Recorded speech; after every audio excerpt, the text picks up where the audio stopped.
सेवण में वॾे वज़ीर सैद मुराद अली शाह जे तक में गुज़िरियल केतिरनि ई ॾींहनि खां पीअण जे पाणी जो बहिरान शिद्दत इख़्तियार करे वियो आहे, जंहिं सबबि इलाइक़े वासी सख़्तु परेशान आहिनि।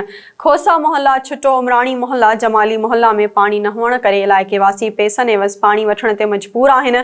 उन हवाले सां इलाइक़े वासियुनि इलाही बख़्श जमाली ऐं ॿियनि एसएस न्यूज़ सां ॻाल्हाईंदे चयो त नाले हाजी इलाही बख़्श जमाली असां सां वॾो मसइलो आहे पाणी जो बहिरान आहे। असां सीएम सिंध खे अपील था कयूं त ख़ुदा अल्लाह जे वास्ते पानी जो मसलो सेवन में हल कयो। पानी मसलो पानी आहे ई कोन, माण्हू वीचारा परेशान लॻा पिया आहिनि। को खाइण पे पानी के बाद मसलो असां वटि इलाही टाइम थी वियो आहे, तक़रीबन असांखे साल ॾेढ थी वियो आहे, असां वटि पानी कोन्हे। असां वञूं था एसी साहब खे, बसि तव्हांजो मसलो हल था कयूं, राति जो तव्हांजे पानी मोकिलियासीं, तव्हांजे वारा बंदि ठाहियूं था, पानी कोन्हे, मथां खां मसलो आहे। हीअ जेका बजट अचे थी काॾे थी वञे? 3 ॾींहं खनि थी विया आहिनि अचे पाणी कोन थो, बाक़ी असां रोज़ी कारोबार छॾियो बसि इन पोयां पाणीअ पोयां पाणी करे बसि हाणे छा कयूं, पाणी ॾियनि कोन था। पाणी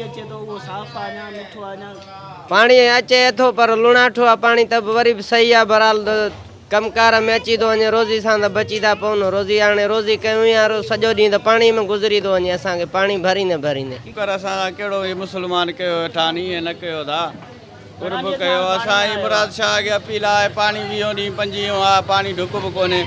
हींअर 20-25 ॾींहं 3-4 महीना पहिरें पानी कोन हो, इहा ई असां हालत हुई। पानी कोन थो अचे, रोज़ रोज़ जेका नई लाइन लॻी आहे न, इन में बि पाणी कोन्हे। पुराणियूं त अचनि ई कोन थियूं, वरी पोइ जेका नई लाइन हाणे हणाईंदऊं उहो बि उन में पाणी बाबा कोन्हे। हाणे असां बि कयूं था साईं असांजे मुराद शाह खे, त असांजी महिरबानी करे असांजे पाड़े वारा सभु पाणी उन ते वेठा आहिनि बाबा। हाणे महिरबानी कयो, अलाह तव्हांखे वधाईंदो, इमाम सिंध तव्हांखे कामयाबु कंदो।